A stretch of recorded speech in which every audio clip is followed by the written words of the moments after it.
রহমান রহিম আল্লাহ তাআলার নামে। তবে আমি আমার ব্যক্তি সত্তাকেও নির্দোষ মনে করি না, কেননা মানুষের প্রবৃত্তি হামেশাই মন্দপ্রবণ। কিন্তু তার কথা আলাদা, যার প্রতি আমার মালিক দয়া করেন। অবশ্যই আমার মালিক আমার উপর ক্ষমাশীল ও পরম দয়ালু। এরপর বাদশাহ বলল, ইউসুফকে আমার কাছে হাজির করো, আমি তাকে একান্তভাবে আমার নিজের করে রাখব। ইউসুফকে আনার পর যখন বাদশাহ তার সাথে কথা বলল, তখন সে বলল, আজ সত্যি সত্যি তুমি আমাদের সবার কাছে একজন সম্মানী ও বিশ্বস্ত ব্যক্তি বলে প্রমাণিত হলে। সে বাদশাকে বলল, যদি তুমি আমাকে বিশ্বস্তই মনে করো, তাহলে রাজ্যের এই বিশৃঙ্খল খাদ্য ভাণ্ডারের উপর আমাকে নিযুক্ত করো। আমি অবশ্যই একজন বিশ্বস্ত রক্ষক ও অর্থ পরিচালনায় অভিজ্ঞ বটে। তাকে দেশের ভাণ্ডারের দায়িত্বশীল নিযুক্ত করার পর আল্লাহ তাআলা বললেন, এবং এভাবেই আমি ইউসুফকে মিশরের ভূখণ্ডে ক্ষমতা দান করলাম। সে দেশের যথা ইচ্ছে বসবাস করতে পারবে, আর আমি যাকে চাই তার কাছে আমার রহমত পৌঁছে দিই। আমি কখনো নেককার লোকদের পাওনা বিনষ্ট করি না। যারা আল্লাহর উপর ঈমান আনে এবং তাকে ভয় করে, তাদের জন্য তো আখিরাতের পাওনা রয়েছে, যা অনেক উত্তম। ইউসুফের ভাইয়েরা পরিবারের রসদ কেনার জন্য মিশরে এলো এবং একদিন তার সামনেও হাজির হল। সে তাদের দেখে চিনতে পারল, কিন্তু তারা তাকে চিনতে পারল না। যখন সে তাদের রসদের যাবতীয় ব্যবস্থা সম্পন্ন করে দিল, তখন সে তাদের বলল, এরপর যদি আবার আসো, তাহলে তোমরা তোমাদের পিতার কাছ থেকে তোমাদের বৈমাত্র ভাইটিকে নিয়ে আমার কাছে আসবে। তোমরা কি দেখতে পাও না, আমি মাথা হিসাব করে পূর্ণ মাত্রা মেপে মেপে রসদ দিই। তাছাড়া আমি তো একজন উত্তম অতিথি পরায়ণ ব্যক্তিও বটে। তবে যদি তোমরা আগামীবার তাকে নিয়ে আমার কাছে না আসো, তাহলে আমার কাছে তোমাদের জন্য আর কোনো রসদ থাকবে না। সে অবস্থায় তোমরা আমার কাছেও ঘেঁষো না। তারা বলল, এ বিষয়ে আমরা তার পিতাকে অনুরোধ করে সম্মত করব। আমরা অবশ্যই এ চেষ্টা করব। সে তার রসদ কর্মচারীদের বলল, এ লোকদের মূলধন তাদের মালপত্রের ভেতর রেখে দাও, যাতে করে ওরা তাদের আপনজনদের কাছে ফিরে গেলে এটা জানতে পারে। হতে পারে এ লোভে তারা আবার ফিরে আসবে। যখন তারা তাদের পিতার কাছে ফিরে গেল, তখন তারা বলল, হে আমাদের পিতা, আমাদের ভবিষ্যতের রসদ বন্ধ করে দেওয়া হয়েছে।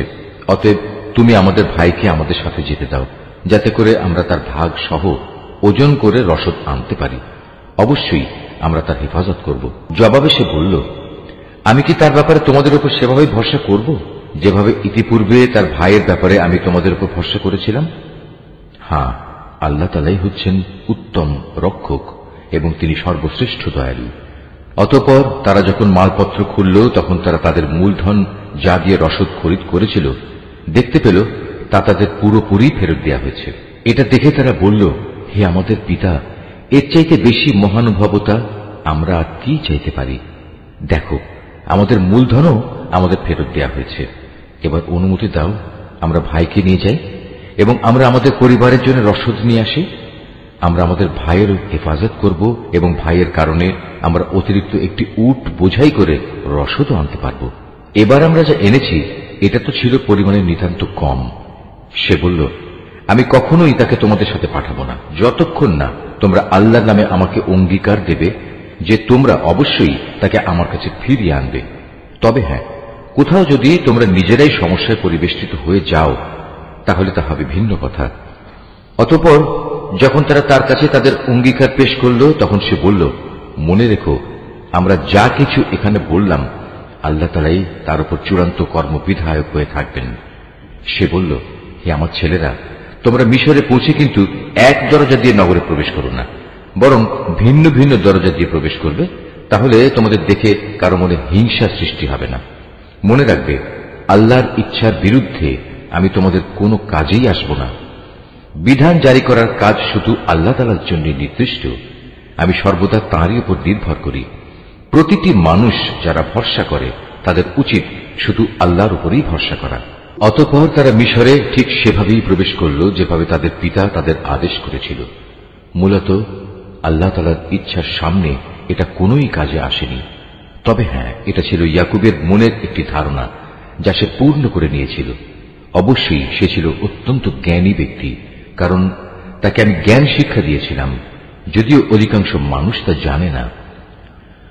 যখন তারা ইউসুফের কাছে হাজির হল, তখন সে তার নিজ ভাইকে তার পাশে বসার জায়গা দিল এবং একান্তে তাকে বলল, দেখো, আমি কিন্তু তোমার ভাই ইউসুফ। এরা এযাবৎ তোমার আমার সাথে যা কিছু করে আসছে তার জন্য তুমি মনে কোনো কষ্ট নিও না। অতঃপর সে যখন তাদের রসদপত্রের ব্যবস্থা চূড়ান্ত করে দিল, তখন সবার অজান্তে তার ভাইয়ের মালপত্রের মধ্যে সে একটা রাজকীয় পান পাত্র রেখে দিল। এরপর যখন তারা মালপত্র নিয়ে রওনা দিল, তখন পেছন থেকে একজন আহ্বানকারী ডাক দিয়ে বলল, হে কাফেলা যাত্রী দল, শাহী পানপত্র চুরি হয়ে গেছে, তোমরাই হচ্ছ চোর। ওরা তাদের দিকে একটু এগিয়ে এলো এবং জিজ্ঞেস করল, কি জিনিস যা তোমরা হারিয়েছ? তারা বলল, আমরা রাজার পানপাত্র হারিয়েছি। যে ব্যক্তি তা খুঁজে আনবে তার জন্য উট বোঝাই রসদ দেওয়ার ব্যবস্থা থাকবে এবং আমি তার জামিন থাকব। একথা শুনে তারা বলল, আল্লাহর শপথ, তোমরা ভালো করেই একথা জানো আমরা তোমাদের দেশে কোন রকম বিপর্যয় সৃষ্টি করতে আসিনি, উপরন্তু আমরা চোরও নই। লোকেরা বলল, যদি তল্লাশি নেয়ার পর তোমরা মিথ্যাবাদী প্রমাণিত হও, তাহলে যে চুরি করেছে তার শাস্তি কি হবে? তারা বলল, যার মাল সামানের ভেতর সে পানপাত্রটি পাওয়া যাবে সে নিজেই হবে নিজের শাস্তি।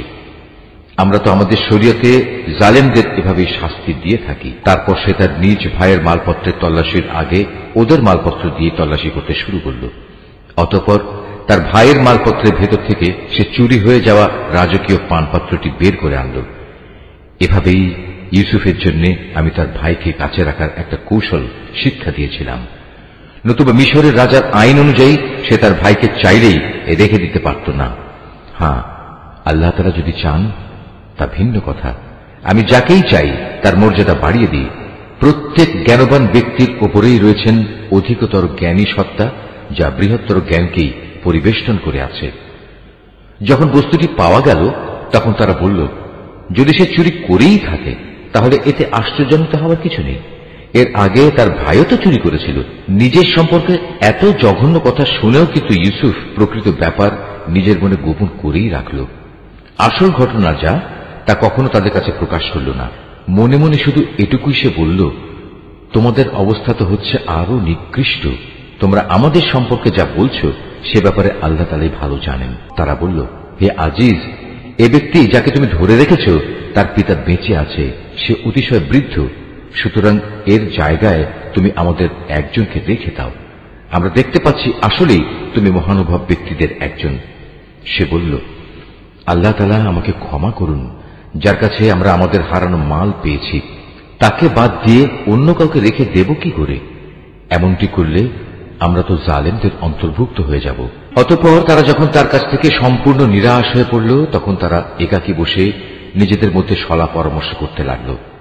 তাদের মধ্যে যে বয়সে বড় ছিল সে বলল, আচ্ছা, তোমরা কি এটা জানো না তোমাদের বৃদ্ধ পিতা তোমাদের কাছ থেকে আল্লাহর নামে অঙ্গীকার নিয়েছিলেন? তাছাড়া এর আগে ইউসুফের ব্যাপারেও তোমরা কত বড় অন্যায় করেছিলে। আমি তো কোনো অবস্থায় এ দেশ থেকে নড়ব না যতক্ষণ না আমার পিতা আমাকে তেমন কিছু করতে অনুমতি দেন, কিংবা আল্লাহ তাআলা আমার জন্য সুন্দর কোনো একটা ব্যবস্থা করে না দেন। মূলত আল্লাহ তাআলাই হচ্ছেন সর্বোত্তম ফয়সালাকারী। বয়সে বড়টিও তাদের বলল, তোমরা বরং তোমাদের পিতার কাছে ফিরে যাও এবং তাকে বলো, হে আমাদের পিতা, তোমার ছেলে বাদশার পানপাত্র চুরি করেছে। আমরা তো সেটুকুই বর্ণনা করি যা আমরা জানতে পেরেছি। আমরা তো গায়েবের খবর সংরক্ষণ করতে পারি না। তোমার বিশ্বাস না হলে যে জনপদে আমরা অবস্থান করেছি তাদের কাছে জিজ্ঞেস করো, এবং সে কাফেলাকেও জিজ্ঞেস করো যাদের সাথে আমরা একত্রে এসেছি। আমরা আসলেই সত্য কথা বলছি। দেশে ফিরে পিতাকে তারা এভাবেই বলল। কথাগুলো শুনে সে বলল, আসলে তোমাদের মন তোমাদের সুবিধার জন্য একটা কথা বানিয়ে নিয়েছে এবং তাই তোমরা আমাকে বলছো। অতঃপর সবরই হচ্ছে উত্তম পন্থা। আল্লাহ তাআলার অনুগ্রহ থেকে এটা খুব দূরে নয়। তিনি হয়তো ওদের সবাইকে একত্রেই একদিন আমার কাছে এনে হাজির করবেন। অবশ্যই আল্লাহ তাআলা সর্বজ্ঞ ও প্রজ্ঞাময় কুশলী। সে ওদের কাছ থেকে মুখ ফিরিয়ে নিল এবং নিজে নিজে বলল, হাই ইউসুফ, তুমি এখন কোথায়? শোকের কারণে কাঁদতে কাঁদতে তার চোখ সাদা হয়ে গেছে। সে নিজেও ছিল মনোকষ্টে দারুণভাবে ক্লিষ্ট। পিতার এই অবস্থা দেখে তারা বলল, আল্লাহর কসম, তুমি তো দেখছি শুধু ইউসুফের কথা মনে করে যাবে, যতক্ষণ পর্যন্ত না তার চিন্তায় তুমি মুমূর্ষ হয়ে যাবে, কিংবা তার চিন্তায় তুমি সম্পূর্ণ ধ্বংস হয়ে যাবে। সে আরো বলল, আমি তো আমার অসহনীয় যন্ত্রণা আমার দুশ্চিন্তাজনিত অভিযোগ আল্লাহ তাআলার কাছে নিবেদন করি এবং আমি নিজে আল্লাহর কাছ থেকে তার কথাবার্তা যতটুকু জানি তোমরা তা জানো না। হে আমার ছেলেরা, তোমরা মিশরে যাও এবং ইউসুফ ও তার ভাইকে আরেকবার তালাশ করো। তালাশ করার সময় তোমরা আল্লাহ তাআলার রহমত থেকে মোটেই নিরাশ হইও না। আল্লাহ তাআলার রহমত থেকে তো শুধু কাফেররাই নিরাশ হতে পারে। তারা যখন পুনরায় তার কাছে হাজির হল, তখন তারা বলল, হে আজিজ, আমাদের পরিবার পরিজন দুর্ভিক্ষের কারণে বিপন্ন হয়ে পড়েছে। এবার আমরা সামান্য কিছু পুঁজি এনেছি, এটা গ্রহণ করে আমাদের পূর্ণ মাত্রায় রসদ দান করার ব্যবস্থা করুন। মূল্য হিসেবে নয়, বরং এটা আমাদের বিপন্ন মনে করে দান করুন। যারা দান খয়রাত করে আল্লাহ তাআলা তাদের পুরস্কৃত করেন। ভাইদের এ আকুতি শুনে সে বলল, তোমরা কি জানো তোমরা ইউসুফ ও তার ভাইয়ের সাথে কি আচরণ করেছিলে? কত মূর্খ ছিলে তোমরা তখন। তারা বলে উঠল, তুমি কি ইউসুফ? সে বলল, হ্যাঁ, আমি ইউসুফ, আর এ হচ্ছে আমার ভাই। আল্লাহ তাআলা আমাদের উপর অনেক মেহেরবানি করেছেন। সত্যি কথা হচ্ছে, যে কোনো ব্যক্তি তাকওয়া ও ধৈর্যের আচরণ করে সে যেন জেনে রাখে আল্লাহ তাআলা কখনোই নেককার মানুষের পাওনা বিনষ্ট করেন না। ওরা বলল, আল্লাহর কসম, আজ আল্লাহ তাআলা নিশ্চয়ই তোমাকে আমাদের উপর প্রাধান্য দিয়েছেন। আমরা আসলেই অপরাধী। ভাইদের কথা শুনে সে বলল, আজ তোমাদের বিরুদ্ধে আমার কোনো অভিযোগ নেই। আল্লাহ তাআলা তোমাদের ক্ষমা করে দিন, কেননা তিনি সব দয়ালুদের মধ্যে শ্রেষ্ঠ দয়ালু। এখন তোমরা বরং আমার গায়ের এই জামাটি নিয়ে যাও এবং একে আমার পিতার মুখমণ্ডলের উপর রেখো, দেখবে তিনি তার দৃষ্টিশক্তি ফিরে পাবেন। অতঃপর তোমরা তোমাদের সমস্ত পরিবার পরিজনদের দিয়ে আমার কাছে চলে এসো। এদিকে এই কাফেলা যখন মিশর থেকে বেরিয়ে পড়ল, তখন তাদের পিতা আপনজনদের উদ্দেশ্য করে বলতে লাগলো, তোমরা যদি সত্যিই আমাকে অপ্রকৃতিস্থ মনে না করো, তাহলে আমি তোমাদের বলবো, আমি যেন চারিদিকে ইউসুফের গন্ধ পাচ্ছি।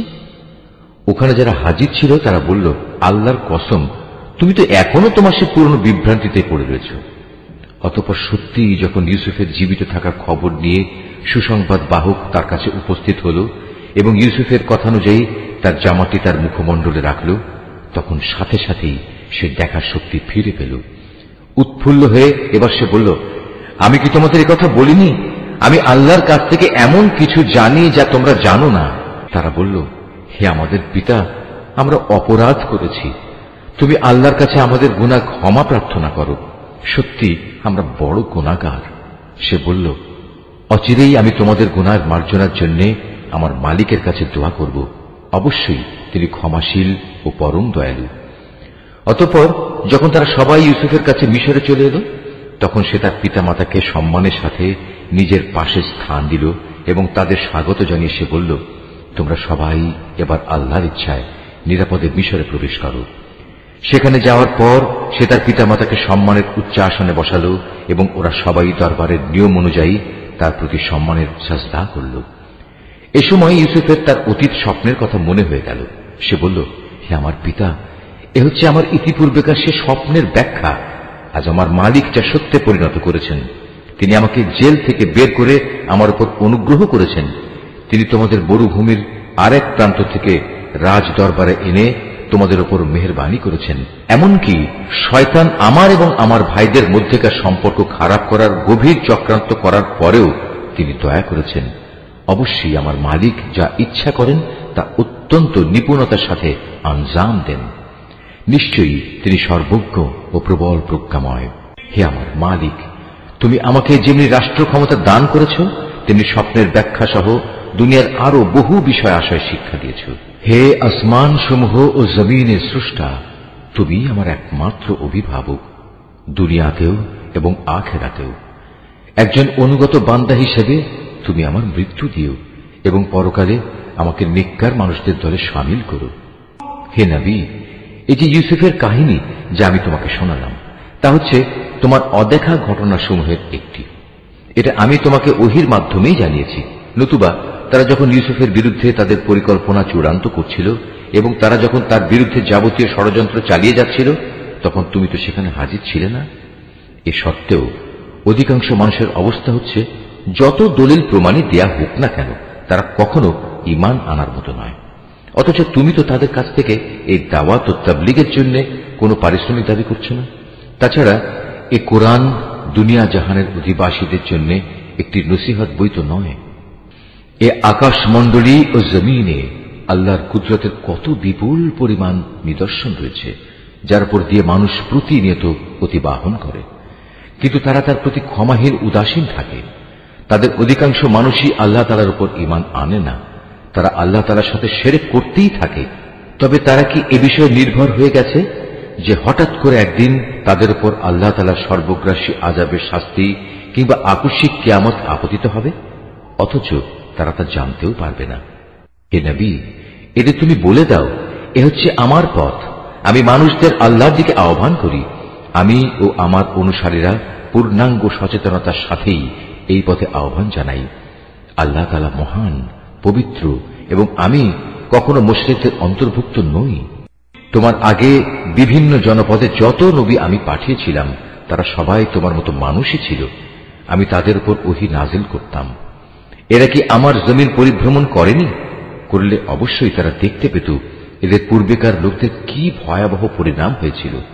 সত্য কথা হচ্ছে, আখিরাতের ঠিকানা তাদের জন্যই কল্যাণময়, যারা নবীদের পথে চলে তাকওয়া অবলম্বন করেছে।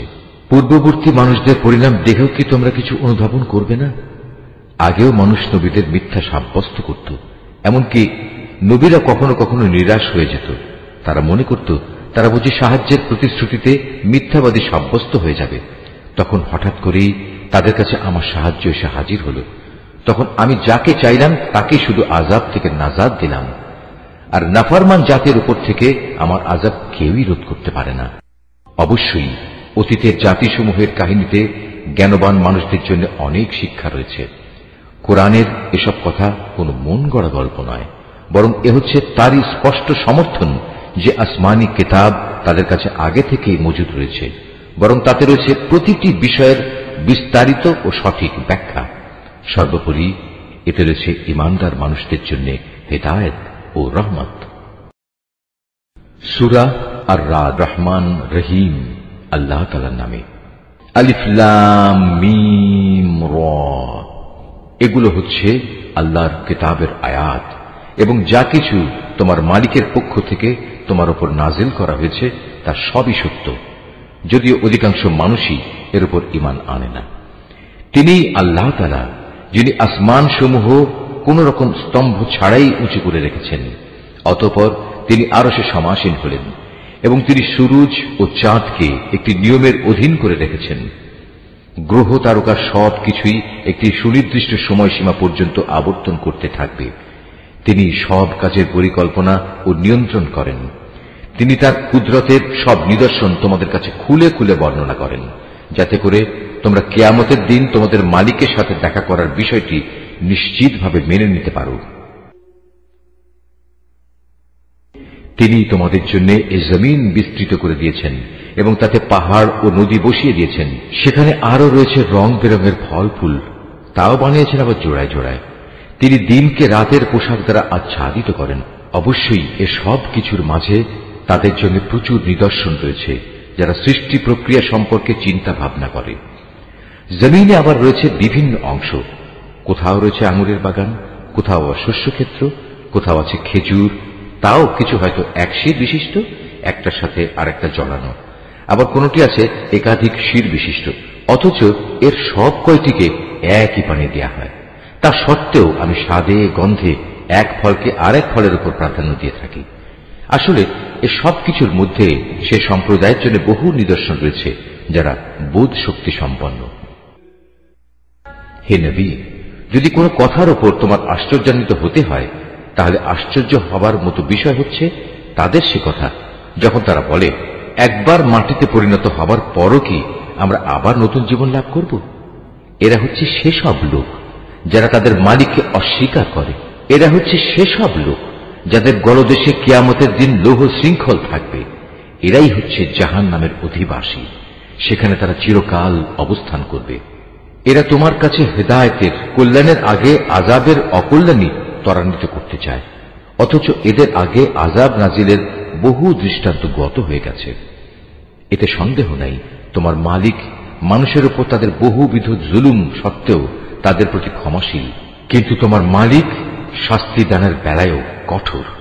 যারা তোমার নবুয়ত অস্বীকার করে তারা বলে, তার মালিকের পক্ষ থেকে কোনো দৃশ্যমান নিদর্শন কেন নাজিল হয় না? তুমি তাদের বলো, তুমি তো হচ্ছ আযাবের একজন সতর্ককারী রসুল মাত্র, আর প্রত্যেক জাতির জন্য এমনই একজন পথপ্রদর্শক আছে। প্রতিটি গর্ভবতী নারী তার ভেতরে যা কিছু বহন করে চলেছে এবং তার জরায়ু সন্তানের যা কিছু বাড়ায় কমায় তার সবই আল্লাহ তাআলা জানেন। তার কাছে প্রতিটি বস্তুরই একটি পরিমাণ নির্দিষ্ট করা আছে। তিনি দেখা অদেখা সব কিছুই জানেন। তিনি মহান, তিনি সর্বোচ্চ মর্যাদাবান।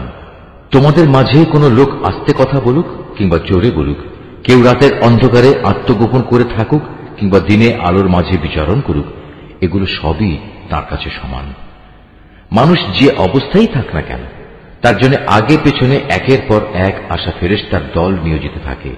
তারা আল্লাহর আদেশে তাকে হেফাজত করে। আল্লাহ তাআলা কখনো কোনো জাতির অবস্থার পরিবর্তন করেন না যতক্ষণ না তারা নিজেরা নিজেদের অবস্থা পরিবর্তন করে। আল্লাহ তাআলা যখন কোনো জাতির জন্য কোনো বিপদ পাঠাতে চান, তখন তার রদ করার কেউ থাকে না, না তিনি ব্যতীত ওদের কোনো অভিভাবক থাকতে পারে। তিনি তোমাদের বিদ্যুতের চমক দেখান, তা মানুষের মনে যেমন ভয়ের সঞ্চার করে তেমনি বহু আশারও সঞ্চার করে। এবং তিনি পানি সঞ্চয়নী মেঘমালা সৃষ্টি করেন। আর মেঘের নিষ্প্রাণ গর্জন যেমন তার সপ্রশংস মহিমা ও পবিত্রতা ঘোষণা করে, তেমনি সপ্রাণ ফেরেশতারাও তার ভয়ে তার মাহাত্ম্য ঘোষণা করে। তিনি আকাশ থেকে বজ্রপাত করান, অতঃপর যার উপর তিনি চান তার উপরে তিনি তা পাঠান। অথচ এর নাফরমান ব্যক্তিরা এত কিছু সত্ত্বেও আল্লাহ তাআলার অস্তিত্বের প্রশ্নে বিতর্কে লিপ্ত হয়। তিনি তার কৌশলে ও মাহাত্ম্যে অনেক বড়। এই আয়াতটি যিনি তেলাওয়াত করবেন এবং যিনি এই আয়াতটির তেলাওয়াত শুনবেন, তাদের সবাইকে এখানে একটি সাজদা আদায় করতে হবে। এটা ওয়াজিব, তাই তাকে ডাকাই হচ্ছে সঠিক পন্থা। যারা তাকে বাদ দিয়ে অন্যদের ডাকে, তারা জানে তাদের ডাকে এরা কখনোই সাড়া দেবে না। এদের উদাহরণ হচ্ছে, যেমন একজন মানুষ যে পিপাসায় কাতর হয়ে নিজের উভয় হাত পানির দিকে প্রসারিত করে এ আশায় যে পানি নিজে নিজেই তার মুখে এসে পৌঁছবে, অথচ তা কোনো অবস্থায় তার কাছে পৌঁছবার নয়। কাফেরদের দোয়া এমনিভাবে নিষ্ফল ঘুরতে থাকে। আসমান সমূহ ও জমিনে যা কিছু আছে তারা সবাই ইচ্ছায় হোক অনিচ্ছায় হোক আল্লাহ তাআলাকে সাজদা করে চলেছে। এমনকি সকাল সন্ধ্যায় তাদের ছায়াগুলো তাদের মালিককে সাজদা করছে। হে নবী, এদের তুমি জিজ্ঞেস করো, আসমান সমূহ ও জমিনের মালিক কে? তুমি তাদের বলো, একমাত্র আল্লাহ। আরো বলো, তোমরা কেন আল্লাহকে বাদ দিয়ে অপরকে নিজেদের অভিভাবক রূপে গ্রহণ করছো, যারা নিজেদের কোনো লাভ লোকসান করতেও সক্ষম নয়? তুমি এদের জিজ্ঞেস করো, কখনো অন্ধ ও চক্ষুষ্মান ব্যক্তি কি সমান হয়? কিংবা অন্ধকার ও আলো কি কখনো এক হয়? অথবা এরা আল্লাহর সাথে এমন কিছুকে শরীক করে নিয়েছে যে তারা আল্লাহ সৃষ্টির মতো কিছু বানিয়ে দিয়েছে, যার কারণে সৃষ্টির ব্যাপারটি তাদের কাছে সন্দেহের বিষয়ে পরিণত হয়ে গেছে। তুমি তাদের বলো, যাবতীয় সৃষ্টির স্রষ্টা একমাত্র আল্লাহ, তিনি একক ও মহাপরাক্রমশালী। আল্লাহ তাআলা আসমান থেকে পানি বর্ষণ করলেন, অতঃপর নদী নালা ও তার উপত্যকা সমূহ তাদের নিজ নিজ পরিমাণ অনুযায়ী প্লাবিত হল। অতঃপর এ প্লাবন আবর্জনার ফেনা বহন করে উপরে নিয়ে এলো। আবার যারা অলংকার ও যন্ত্রপাতি বানানোর জন্য ধাতুকে আগুনে উত্তপ্ত করে, তখনও কিন্তু তাতে এক ধরনের আবর্জনা ফেনা হয়ে উপরে উঠে আসে। এভাবেই আল্লাহ তাআলা হক ও বাতিলের উদাহরণ দিয়ে থাকেন। অতঃপর আবর্জনা ফেনা এমনি বিফলে চলে যায় এবং পানি যা মানুষের প্রচুর উপকারে আসে তা জমিনেই থেকে যায়। আল্লাহ তাআলা মানুষদের জন্য এভাবেই সুন্দর দৃষ্টান্ত সমূহ পেশ করে থাকেন।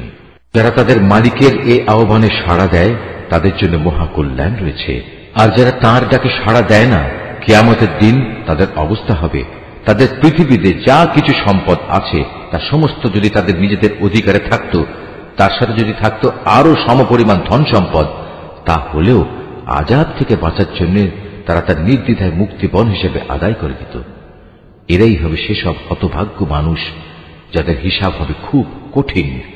জাহান্নামী হবে ওদের নিবাস, কত নিকৃষ্ট সে নিবাস।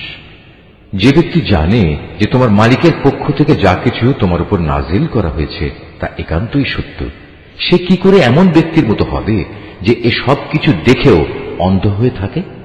একমাত্র বোধ শক্তি সম্পন্ন ব্যক্তিরাই শুধু উপদেশ গ্রহণ করতে পারে।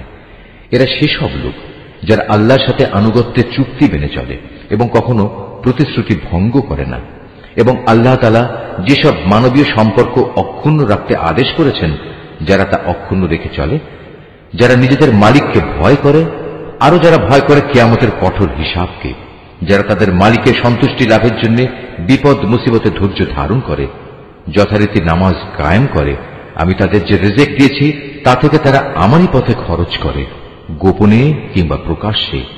যারা নিজেদের ভালো কাজ দ্বারা মন্দ কাজ দূরীভূত করে, তাদের জন্যই রয়েছে আখিরাতের শুভ পরিণয়। সেটা হচ্ছে এক চিরস্থায়ী জান্নাত। সেখানে তারা নিজেরা যেমনি প্রবেশ করবে, তেমনি তাদের পিতামাতা, তাদের স্বামী স্ত্রী ও সন্তান সন্ততিদের মধ্যে যারা নেক কাজ করেছে তারাও প্রবেশ করবে জান্নাতের প্রতিটি দরজা দিয়ে। তাদের অভ্যর্থনা জানানোর জন্য ফেরেশতারাও তাদের কাছে আসবে। তারা বলবে, আজ তোমাদের উপর শান্তি বর্ষিত হোক। দুনিয়ার জীবনে তোমরা যে পরিমাণ ধৈর্য ধারণ করেছ, এটা হচ্ছে তার বিনিময়। আখিরাতের ঘরটি কত উৎকৃষ্ট। অপরদিকে যারা আল্লাহর সাথে ইবাদতের প্রতিশ্রুতিতে আবদ্ধ হওয়ার পর তা ভঙ্গ করে, যেসব সম্পর্ক আল্লাহ তাআলা অক্ষুণ্ণ রাখতে বলেছেন তা ছিন্ন করে, সর্বোপরি আল্লাহর জমিনে বিপর্যয় সৃষ্টি করে বেড়ায়, তাদের জন্য রয়েছে আল্লাহ তাআলার অভিশাপ এবং তাদের জন্যই রয়েছে আখিরাতের নিকৃষ্ট আবাস।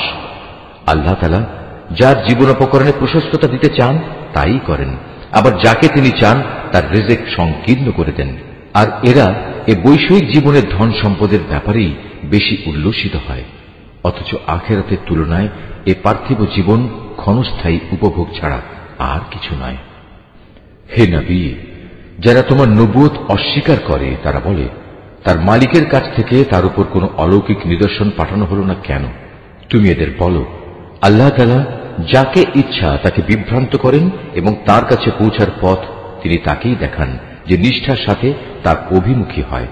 যারা আল্লাহর উপর ঈমান আনে এবং আল্লাহর জিকিরে তাদের অন্তঃকরণ প্রশান্ত হয়, জেনে রেখো আল্লাহর জিকিরই অন্তরসমূহকে প্রশান্ত করে। যারা ঈমান আনে এবং নেক কাজ করে তাদের জন্য রয়েছে যাবতীয় সুখবর ও শুভ পরিণাম। অতীতে যেমন আমি নবী রাসূল পাঠিয়েছি, তেমনি করে আমি তোমাকেও একটি জাতির কাছে নবী করে পাঠিয়েছি। এর আগে অনেক কয়েকটি জাতি অতিবাহিত হয়ে গেছে, যাতে করে তোমরা তাদের কাছে সে কিতাব পড়ে শোনাতে পারো যা আমি তোমার উপর ওহী করে পাঠিয়েছি। এ সত্ত্বেও তারা অনন্ত করুণাময় আল্লাহ তাআলাকে অস্বীকার করে। তুমি তাদের বলো, তিনি আমার মালিক, তিনি ছাড়া আর দ্বিতীয় কোনো মাবুদ নেই। সর্বাবস্থায় আমি তাঁর উপরই ভরসা করি, তাঁর দিকেই আমার প্রত্যাবর্তন। যদি পাহাড় সমূহকে কোরআনের অলৌকিক ক্ষমতা দিয়ে গতিশীল করে দেয়া হতো, কিংবা জমিন বিদীর্ণ করে দেয়া হতো, অথবা তার মাধ্যমে যদি মরা মানুষকে দিয়ে কথা বলানো যেত, তবুও এর নাফরমান মানুষগুলো ঈমান আনত না। কিন্তু আসমান জমিনের সমস্ত ক্ষমতা একমাত্র তাঁরই হাতে। অতঃপর ঈমানদাররা একথা জেনে কি নিরাশ হয়ে পড়ল যে আল্লাহ তাআলা চাইলে সমগ্র মানব সন্তানকেই হিদায়াত দিতে পারতেন? এভাবে যারা কুফরের পথ অবলম্বন করেছে তাদের কোনো না কোনো বিপর্যয় ঘটতেই থাকবে, কিংবা তাদের নিজেদের উপর না হলেও আশপাশে তা আপতিত হতে থাকবে, যে পর্যন্ত না তাদের জন্য আল্লাহ তাআলার চূড়ান্ত আযাবের ওয়াদা সমাগত হয়। আল্লাহ তাআলা কখনোই প্রতিশ্রুতি ভঙ্গ করেন না। হে নবী, তোমার আগেও নবী রাসূলদের ঠাট্টা বিদ্রূপ করা হয়েছে। অতঃপর আমি প্রথমে তাদের কিছু অবকাশ দিয়েছি যারা কুফরি করেছে, এরপর আমি তাদের কঠোর শাস্তি দিয়েছি। কত কঠোর ছিল আমার আযাব! যিনি প্রত্যেকটি মানুষের উপর তাঁর দৃষ্টি প্রতিষ্ঠিত রাখেন যে সে মানুষটি কি পরিমাণ অর্জন করেছে, তিনি কি করে অন্যদের মতো হবেন? ওরা আল্লাহর সাথে শরীক করে রেখেছে। হে নবী, এদের তুমি বলো, ওদের নাম তো তোমরা বলো, অথবা তোমরা কি আল্লাহ তাআলাকে এমন শরীকদের সম্পর্কে খবর দিতে চাচ্ছ যাকে তিনি জানেনই না? ওরা জমিনে কোথায় রয়েছে, অথবা এটা কি তাদের কোনো মুখের কথা মাত্র? আসল কথা হচ্ছে, যারা কুফরি করেছে তাদের চোখে তাদের এই প্রতারণাকে শোভন করে দেয়া হয়েছে। আল্লাহ তাআলার পথ থেকে তাদের অবরোধ করে রাখা হয়েছে।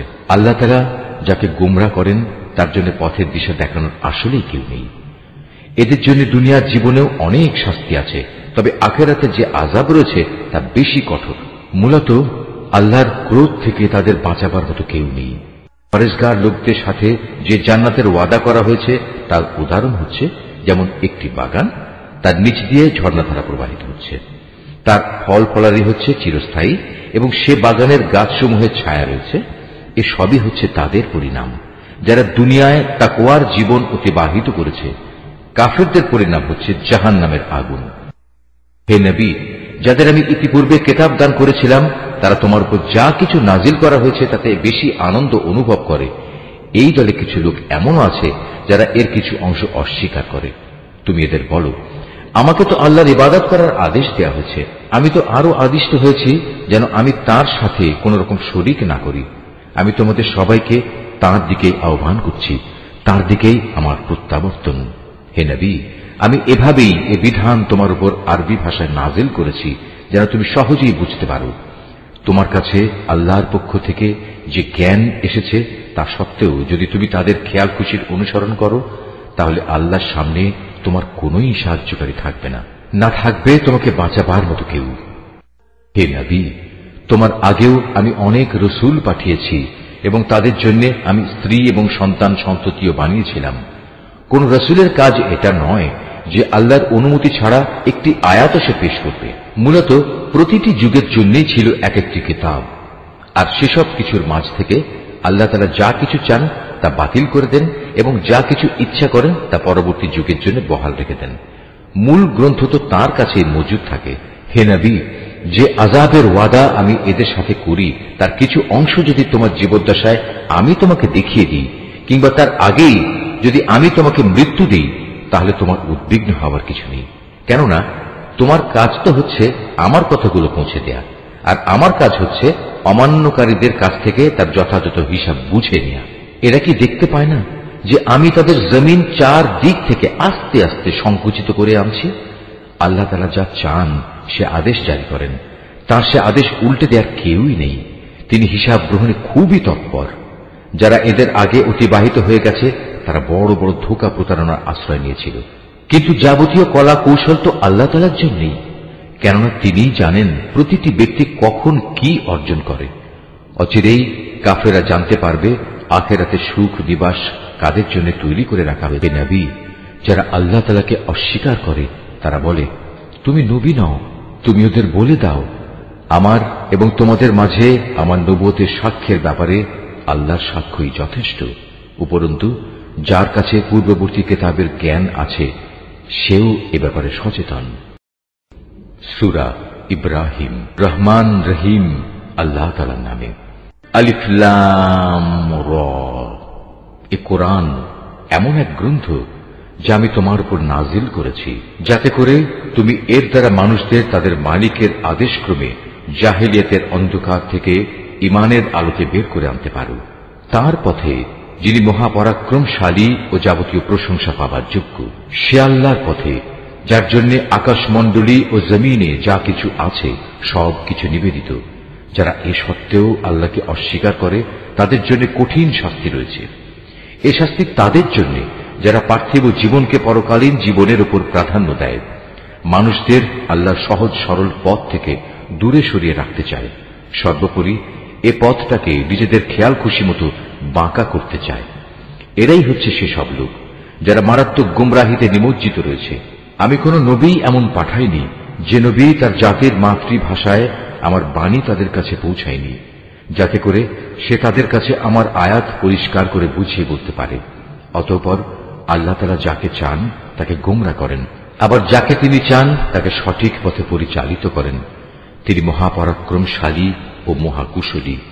আমি মূসাকে অবশ্যই আমার নিদর্শনসমূহ দিয়ে তার জাতির কাছে পাঠিয়েছি। আমি আদেশ দিয়েছিলাম, তুমি বের করে নিয়ে এসো তোমার জাতিকে জাহিলিয়াতের অন্ধকার থেকে ঈমানের আলোতে, এবং তুমি তাদের আল্লাহর অনুগ্রহের বিশেষ দিনগুলোর কথা স্মরণ করাও। যারা একান্ত ধৈর্যশীল ও পরম কৃতজ্ঞতা পরায়ণ তাদের জন্য এ ঘটনার মাঝে অনেক নিদর্শন রয়েছে। মূসা যখন তার জাতিকে বলেছিল, তোমরা তোমাদের উপর আল্লাহ তাআলার নিয়ামত সমূহের কথা স্মরণ করো, বিশেষ করে যখন তিনি তোমাদের ফেরাউনের সম্প্রদায় থেকে মুক্তি দিলেন, যারা তোমাদের কঠোর শাস্তি দিত, তোমাদের ছেলেদের হত্যা করত, তোমাদের মেয়েদের জীবিত রাখত, তোমাদের মালিকের পক্ষ থেকে তোমাদের জন্য এত বড় ধরনের একটি পরীক্ষা নিহিত ছিল। স্মরণ করো যখন তোমাদের মালিক ঘোষণা দিলেন, যদি তোমরা আমার অনুগ্রহের শুকর আদায় করো তাহলে আমি অবশ্যই তোমাদের জন্য এই অনুগ্রহ আরো বাড়িয়ে দেব। আর যদি তোমরা একে অস্বীকার করো তাহলে জেনে রেখো আমার আযাব বড়ই কঠিন।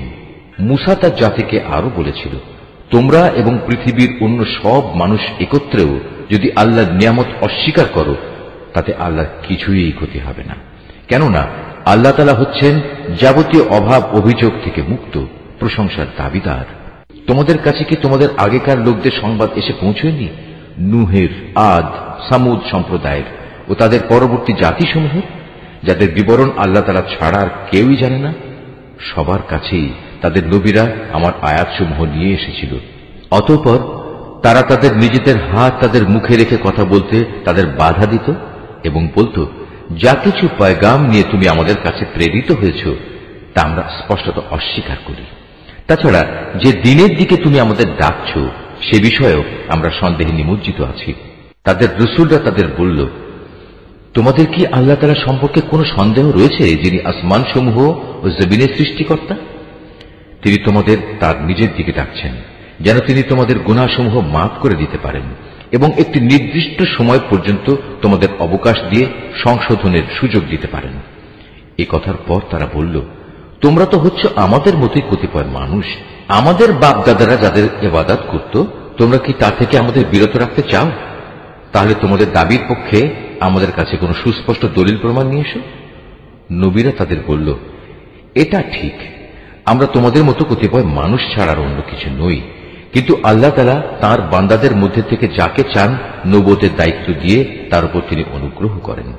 আর আল্লাহ তাআলার অনুমতি ব্যতিরেকে দলিল উপস্থাপনের কোনো ক্ষমতাই আমাদের নেই। আর ঈমানদারদের তো এসব ব্যাপারে আল্লাহর ফয়সালার উপরে নির্ভর করা উচিত। তাছাড়া আমরা আল্লাহ তাআলার উপর নির্ভর করবই বা না কেন? তিনি আমাদের জাহেলিয়াতের অন্ধকার থেকে আলোর পথসমূহে হেদায়েত দান করেছেন। এই আলোর পথে তোমরা আমাদের যে কষ্ট দিচ্ছ তাতে অবশ্যই আমরা ধৈর্য ধারণ করব। সর্বশেষে কারো উপর নির্ভর করতে হলে সবার আল্লাহর উপরে নির্ভর করা উচিত। কাফেররা তাদের রসুলদের বলল, আমাদের ধর্মীয় গোত্রে তোমাদের ফিরে আসতেই হবে, নতুবা আমরা তোমাদের আমাদের দেশ থেকে বহিষ্কার করে দেব। অতঃপর ঘটনা চরমে পৌঁছলে তাদের মালিক তাদের কাছে এই বলে ওহী পাঠালেন, আমি অবশ্যই জালেমদের বিনাশ করে দেব, আর তাদের নির্মূল করে দেওয়ার পর তাদের জায়গায় আমি অবশ্যই তোমাদের প্রতিষ্ঠিত করব। আমার এই পুরস্কার এমন প্রতিটি মানুষের জন্য যে ব্যক্তি আমার সামনে জবাবদিহিতার জন্য দাঁড়ানোকে ভয় করে এবং আমার কঠোর শাস্তিকেও ভয় করে। এর মোকাবেলায় ওরা একটা চূড়ান্ত ফয়সালা চাইল, আর সে ফয়সালা মোতাবেক প্রত্যেক দুরাচার ও স্বৈরাচারী ব্যক্তি ধ্বংস হয়ে গেল। তার একটু পিছনেই রয়েছে জাহান্নাম, সেখানে তাকে গলিত পুঁজ জাতীয় পানি পান করানো হবে। সে অতি কষ্টে তা গলধকরণ করতে চাইবে, কিন্তু গলধকরণ করা তার পক্ষে কোনো মতেই সম্ভব হবে না। উপরন্তু চার দিক থেকেই তার উপর মৃত্যু আসবে, কিন্তু সে কোনো মতেই মরবে না, বরং তার পেছনে থাকবে কঠোর আযাব। যারা তাদের মালিককে অস্বীকার করে তাদের ভালো কাজের প্রতিফল পাওয়ার উদাহরণ হচ্ছে ছাই ভস্মের একটি স্তূপের মতো। ঝড়ের দিন প্রচন্ড বাতাস এসে যা উড়িয়ে নিয়ে যায়। এভাবে ভালো কাজের দ্বারা যা কিছু এরা অর্জন করেছে তার দ্বারা তারা কিছুই করতে সক্ষম হবে না। আর এটাই হচ্ছে এক মারাত্মক গুমরাহি। হে মানুষ, তুমি কি দেখতে পাও না আল্লাহ তাআলা আসমান সমূহ ও জমিনকে যথাবিধি সৃষ্টি করেছেন? তোমরা যদি এর উপর না চলো তাহলে তিনি ইচ্ছা করলে এই জমিন থেকে তোমাদের অস্তিত্ব বিলুপ্ত করে নতুন কোন সৃষ্টি তোমাদের জায়গায় আনায়ন করতে পারেন। আর এটা বিপুল ক্ষমতাবান আল্লাহর কাছে মোটেই কঠিন কিছু নয়। মহাবিচারের দিন তারা সবাই আল্লাহর সামনে উপস্থিত হবে। যারা দুনিয়ায় দুর্বল ছিল তারা তাদের উদ্দেশ্য করে যারা অহংকার করত বলবে, দুনিয়ায় আমরা তো তোমাদের অনুসারেই ছিলাম, আজ কি তোমরা আল্লাহর আযাব থেকে সামান্য কিছু হলেও আমাদের জন্য কম করতে পারবে? তারা বলবে, আল্লাহ তাআলা যদি আমাদের আজ নাজাতের কোনো পথ দেখিয়ে দিতেন তাহলে আমরা তোমাদেরও তা দেখিয়ে দিতাম। মূলত আজ আমরা ধৈর্য ধরি কিংবা ধৈর্যহারা হই, উভয়টাই আমাদের জন্য সমান কথা। আল্লাহর আযাব থেকে আজ আমাদের কোনোই নিষ্কৃতি নেই। যখন বিচার ফয়সালা হয়ে যাবে তখন শয়তান জাহান্নামীদের বলবে, আল্লাহ তাআলা তোমাদের সাথে যে ওয়াদা করেছেন তা ছিল সত্য ওয়াদা। আমিও তোমাদের সাথে একটি ওয়াদা করেছিলাম, কিন্তু আমি তোমাদের সাথে ওয়াদার বরখেলাপ করেছি। আসলে তোমাদের উপর আমার তো কোনো আধিপত্য ছিল না, আমি তো শুধু এটুকুই করেছি, তোমাদের আমার দিকে ডেকেছি, অতঃপর আমার ডাকে তোমরা সাড়া দিয়েছ। তাই আজ আমার প্রতি তোমরা কোন রকম দোষারোপ করো না, বরং তোমরা তোমাদের নিজেদের উপরই দোষারোপ করো। আজ আমি যেমন তোমাদের উদ্ধারে কোন রকম সাহায্য করতে পারবো না, তেমনি তোমরাও আমার উদ্ধারে কোনো সাহায্য করতে পারবে না। তোমরা যে আগে আমাকে আল্লাহ শরীক বানিয়েছ, আমি তাও আজ অস্বীকার করছি। এমন সময় আল্লাহর ঘোষণা আসবে, অবশ্যই জালেমদের জন্য রয়েছে কঠিন আযাব। অপরদিকে যারা আল্লাহ তাআলার উপর ঈমান আনে এবং সে অনুযায়ী নেক কাজ করে, তাদের এমন এক জান্নাতে প্রবেশ করানো হবে যার পাদদেশে প্রবাহিত হবে রং বেরঙের ঝর্ণাধারা। সেখানে তারা তাদের মালিকের অনুমতিক্রমে অনন্তকাল অবস্থান করবে। সেখানে চারিদিক থেকে সালাম সালাম বলে তাদের অভিবাদন হবে। তুমি কি লক্ষ্য করনি আল্লাহ তাআলা কালেমায়ে তাইয়্যিবার কি সুন্দর উপমা পেশ করেছেন? এই কালেমা যেন একটি উৎকৃষ্ট জাতের গাছ, যার মূল জমিনে সুদৃঢ়, যার শাখা প্রশাখা আসমানে বিস্তৃত। সেটি প্রতি মৌসুমে তার মালিকের আদেশে ফল দান করে। আল্লাহ তাআলা মানুষদের জন্য এভাবেই উপমা পেশ করেন, যাতে করে তারা এসব উপমা থেকে শিক্ষা গ্রহণ করতে পারে। আবার খারাপ কালেমার তুলনা হচ্ছে একটি নিকৃষ্ট বৃক্ষের মতো, যাকে জমিনের উপরিভাগ থেকেই মূলোৎপাটন করে ফেলা হয়েছে। এর কোন রকম স্থায়িত্বও নেই। আল্লাহ তাআলা ঈমানদারদের তার শাশ্বত কালেমা দ্বারা মজবুত রাখেন। দুনিয়ার জীবনে এবং পরকালীন জীবনে জালেমদের আল্লাহ তাআলা এমনি করেই বিভ্রান্তিতে রাখেন। তিনি যখন যা চান তাই করেন। হে নবী, তুমি কি তাদের অবস্থা পর্যবেক্ষণ করনি যারা আল্লাহ তাআলার নিয়ামত অস্বীকার করার মাধ্যমে তাকে বদলে দিয়েছে? পরিণামে তারা নিজেদের জাতিকে ধ্বংসের এক চরম স্তরে নামিয়ে এনেছে, জাহান্নামের অতলে, যেখানে তারা সবাই প্রবেশ করবে। কত নিকৃষ্ট সেই বাসস্থান! এরা আল্লাহ তাআলার জন্য তার কিছু সমকক্ষ উদ্ভাবন করে নিয়েছে, যাতে করে সাধারণ মানুষদের তার পথ থেকে বিভ্রান্ত করতে পারে। হে নবী, এদের তুমি বলো, সামান্য কিছুদিনের জন্য তোমরা ভোগ করে নাও, কেননা অচিরেই জাহান্নামের আগুনের দিকে তোমাদের ফিরে যেতে হবে। হে নবী, আমার যে বান্দা ঈমান এনেছে, তুমি তাদের বলো তারা যেন নামাজ প্রতিষ্ঠা করে এবং আমি তাদের যে রিজিক দিয়েছি তা থেকে যেন তারা আমারই পথে ব্যয় করে, গোপনে কিংবা প্রকাশ্যে। কিয়ামতের সে দিনটি আসার আগে, যেদিন মুক্তির জন্য কোন রকম সম্পদের বেচাকেনা চলবে না, না এর জন্য কারো কোন রকমের বন্ধুত্ব কাজে লাগবে। তিনিই মহান আল্লাহ তাআলা, যিনি আসমান সমূহ ও জমিন সৃষ্টি করেছেন এবং আসমান থেকে পানি বর্ষণ করেছেন। তা দিয়ে আবার জমিন থেকে তোমাদের জীবিকার জন্য নানা প্রকারের ফলমূল উৎপাদন করেছেন। তিনি যাবতীয় জলযানকে তোমাদের অধীন করেছেন, যেন তাঁরই ইচ্ছা অনুযায়ী তা সমুদ্রে বিচরণ করে বেড়ায়, এবং এ কাজের জন্য তিনি নদী নালাকেও তোমাদের অধীন করে দিয়েছেন। তিনি চন্দ্র সূর্যকেও তোমাদের অধীন করে দিয়েছেন। এর উভয়টা একই নিয়মের অধীনে চলে আসছে। আবার তোমাদের সুবিধার জন্য রাত দিনকেও তিনি তোমাদের অধীন করেছেন। তোমরা তার কাছ থেকে প্রয়োজনে যত কিছুই চেয়েছ, তার সবই তিনি তোমাদের সামনে এনে হাজির করেছেন। এবং তোমরা যদি সত্যি সত্যি তার সব নিয়ামত গণনা করতে চাও, তাহলে কখনোই তা গণনা করে শেষ করতে পারবে না। মানুষ আসলেই অতিমাত্রায় সীমা লঙ্ঘনকারী ও নিয়ামতের প্রতি অকৃতজ্ঞ বটে। স্মরণ করো, যখন ইব্রাহিম আল্লাহর কাছে দোয়া করল, হে মালিক, এ মক্কা শহরকে শান্তি ও নিরাপত্তার শহরে পরিণত করো এবং আমাকে ও আমার সন্তান সন্ততিদের মূর্তি পূজা করা থেকে দূরে রেখো। হে আমার মালিক, নিঃসন্দেহে এ মূর্তিগুলো বহু মানুষকে গোমরা করেছে। অতঃপর যে আমার আনুগত্য করবে সে আমার দলভুক্ত হবে, আর যে ব্যক্তি আমার নাফরমানি করবে তার দায়িত্ব তোমার উপর নয়। নিশ্চয়ই তুমি ক্ষমাশীল ও পরম দয়ালু। হে আমাদের মালিক, আমি আমার কিছু সন্তানকে তোমার পবিত্র ঘরের কাছে একটি অনুর্বর উপত্যকায় এনে আবাদ করলাম, যাতে করে হে আমাদের মালিক এরা নামাজ প্রতিষ্ঠা করতে পারে। তুমি তোমার দয়ায় এমন ব্যবস্থা করো যেন মানুষদের অন্তর এদের দিকে অনুরাগী হয়। তুমি ফলমূল দিয়ে তাদের রিজিকের ব্যবস্থা করো, যাতে ওরা তোমার নিয়ামতের শুকর আদায় করতে পারে। হে আমাদের মালিক, আমরা যা কিছু গোপন করি এবং যা কিছু প্রকাশ করি, নিশ্চয়ই তুমি তা সব জানো। আসমান সমূহে কিংবা জমিনের যেখানে যা কিছু ঘটে, এর কোনোটাই আল্লাহর কাছে গোপন থাকে না। সব প্রশংসা আল্লাহ তাআলার জন্য, যিনি আমাকে আমার বৃদ্ধ বয়সে ইসমাইল ও ইসহাক তুল্য দুটো নেক সন্তান দান করেছেন। অবশ্যই আমার মালিক তার বান্দাদের দোয়া শোনেন।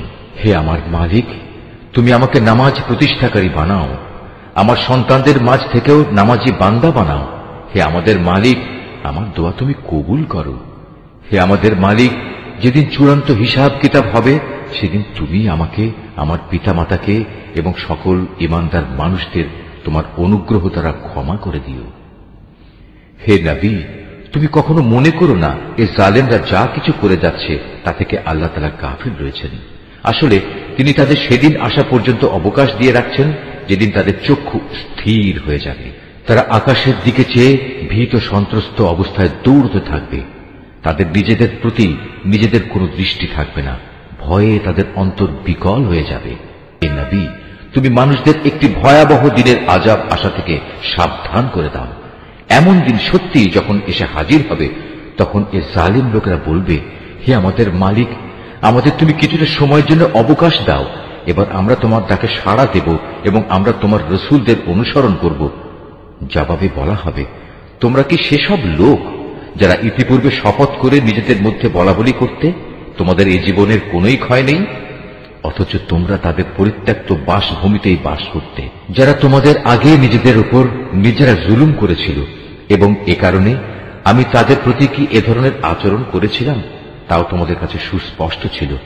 তোমাদের জন্য আমি তাদের দৃষ্টান্ত উপস্থাপন করেছিলাম।